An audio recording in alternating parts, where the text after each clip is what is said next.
frère Yann est en train de développer un point, ce qui concerne les rentes viagères. Moi, vous savez que les rentes viagères, nous avons été la seule plateforme et nous continuons même de parler de ce problème-là. Et aujourd'hui, tout le monde bénéficie de cette rente viagère-là, y compris le président de la République. Mais des gens qui ont bénéficié de ça depuis longtemps. Et on va venir leur dire qu'on va plus leur donner la rente viagère. Allez-y comprendre que cela, ils ne pourront jamais accepter. C'est-à-dire, ils tirent leur plaisir dans ça, pendant que le peuple même est en train de souffrir. Mais ce que les gens ne savent pas, parce que tout cet argent-là, ça aurait pu servir à autre chose. Mais aujourd'hui, en Côte d'Ivoire, personne ne regarde l'intérêt général. Et c'est plutôt l'intérêt personnel qui nous guide. Mais quand l'intérêt personnel prend le dessus sur l'intérêt général, allez-y comprendre que le pays ne peut pas bien fonctionner. Le pays ne peut pas bien fonctionner. Et moi, je pense que cette histoire des rentes viagères, il faut que quelque chose soit fait à ce niveau. Si rien n'est fait, ce ne sera pas bon pour l'avenir. Aujourd'hui, si vous voyez les gens qui luttent, comme on l'appelle, pour être député, pour être maire, pour être encore ministre, mais ce n'est pas pour rien. C'est pour bénéficier de ces rentes viagères-là après leur retraite, puisque quand ils vont à la retraite, mais ils ne pourront plus avoir l'argent qu'ils avaient. Là, ils puisaient dans les caisses de l'État et personne ne contrôlait l'argent là. Et c'est cette rente viagère-là qui va leur permettre, comme on appelle, de vivre. Mais quand toi, tu as travaillé là, mais si tu t'en vas là, c'est fini. Tu n'es pas un fonctionnaire pour dire oui, tu vas bénéficier d'une retraite. Mais quand tu es ministre là, tu n'es pas fonctionnaire. Tu es député, tu n'es pas fonctionnaire. Mais pourquoi tu veux bénéficier, en tout cas, de ces avantages-là? Et ça doit s'arrêter. Pour le fonctionnaire là, ça se comprend. Lui, il a travaillé. Quand il va à la retraite, c'est normal que ça soit ainsi. Mais toi, le député, toi, le ministre là, mais toi, tu as fait quoi? Ton fait, c'est quoi? Tu as été ministre, tu n'es plus ministre, c'est fini, ça s'arrête là. Donc, mais comme on est dans un système, et même là, ils ont rendu ce système-là comme ça, de sorte que, en tout cas, les gens même ne puissent même pas supprimer ces rentes viagères-là. Nous avons vu, et dès que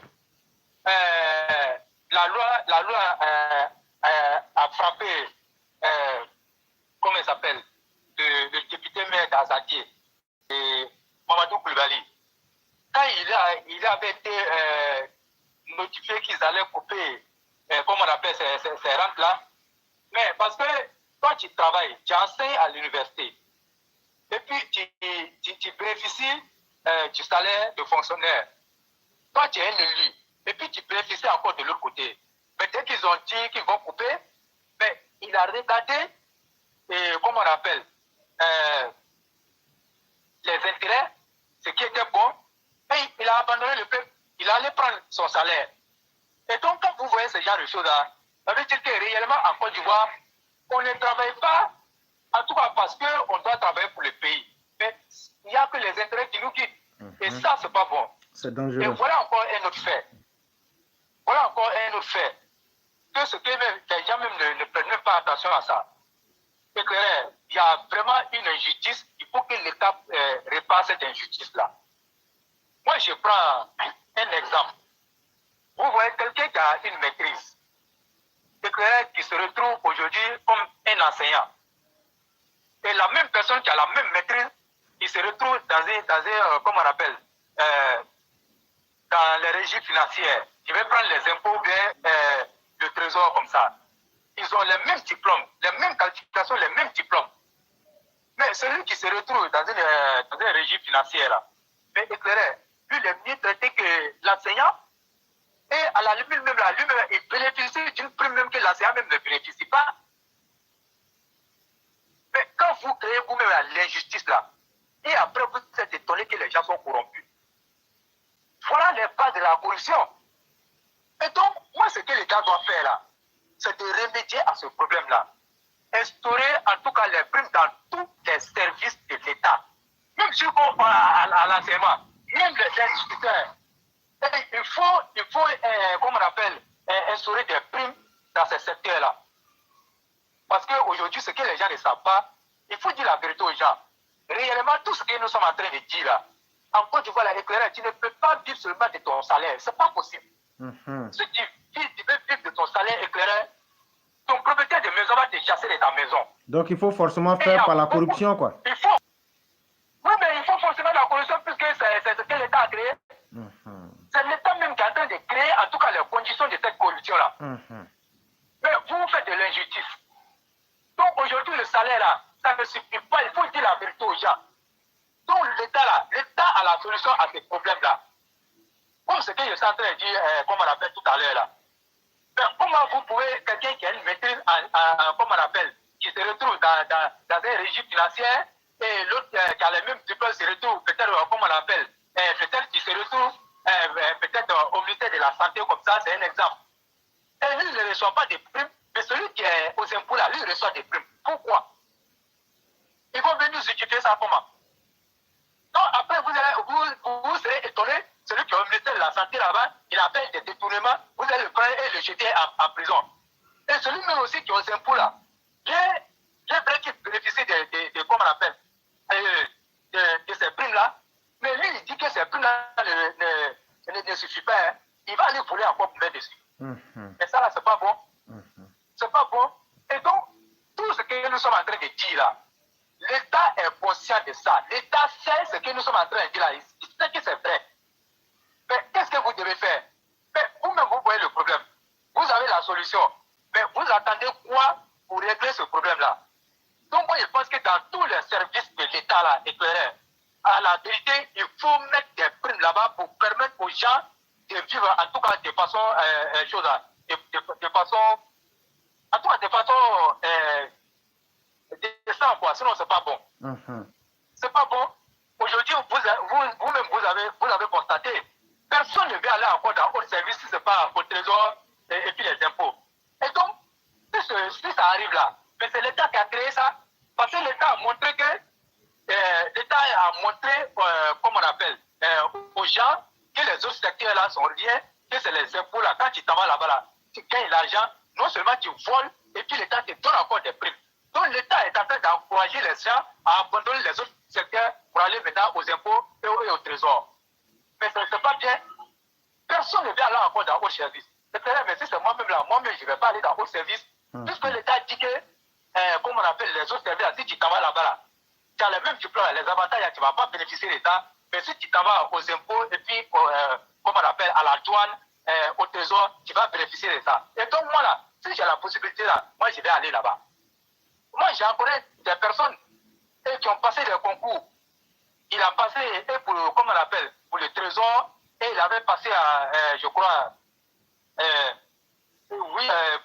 il avait passé un autre concours là que j'ai un peu oublié.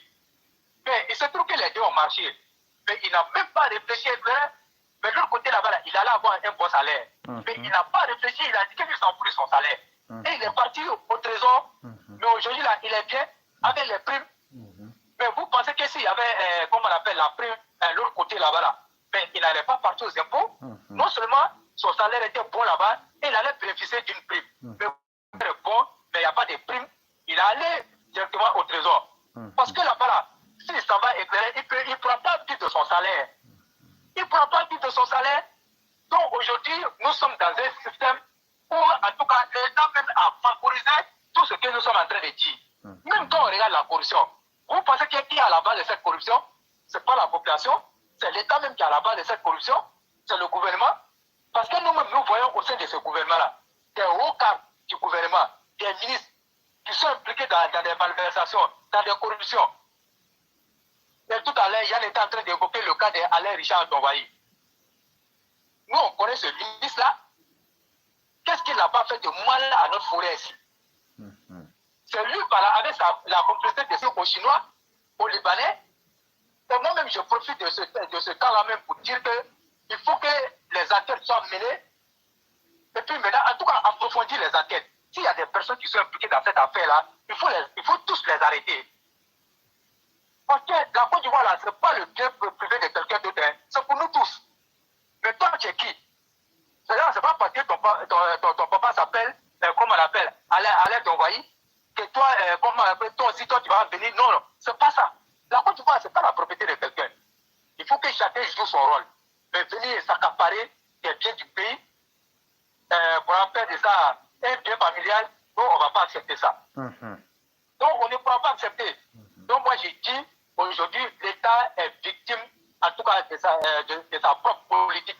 Donc, l'État ne peut que s'en prendre comment on appelle, à lui-même. Hein. Personne ne peut venir régler ce problème-là. Personne ne peut venir régler ce problème-là. On nous parle de corruption, et même là, ils donnent des numéros. Il se trouve que quand il y a un truc, quand tu appelles, personne ne veut t'écouter. Personne ne veut t'écouter. Donc aujourd'hui, éclairé, moi je pense que ce système-là, c'est l'État seul qui est à la base de ça, et c'est l'État seul qui peut régler ce problème-là. Sans le reste là, personne ne peut régler. Merci beaucoup. Quand vous favorisez les choses, vous donnez tout aux Libanais, des hauts dignitaires de ce pouvoir-là, qui sont là, qui dealent tout avec les Libanais. Nous tous, on connaît la faute des femmes des Libanais dans cette affaire de corruption. On connaît comment ils agissent. Donc, moi, éclairé, vraiment, si vous avez quelque chose à ajouter à ce niveau. Non, je dis, comme vous aviez dit, vous étiez un peu pris par la fatigue. Je crois que vous avez dit quelque chose qui est très essentiel. Et je suis totalement d'accord avec vous. Je ne vais pas en abuser de votre générosité. Oui, oui, merci beaucoup, cher frère.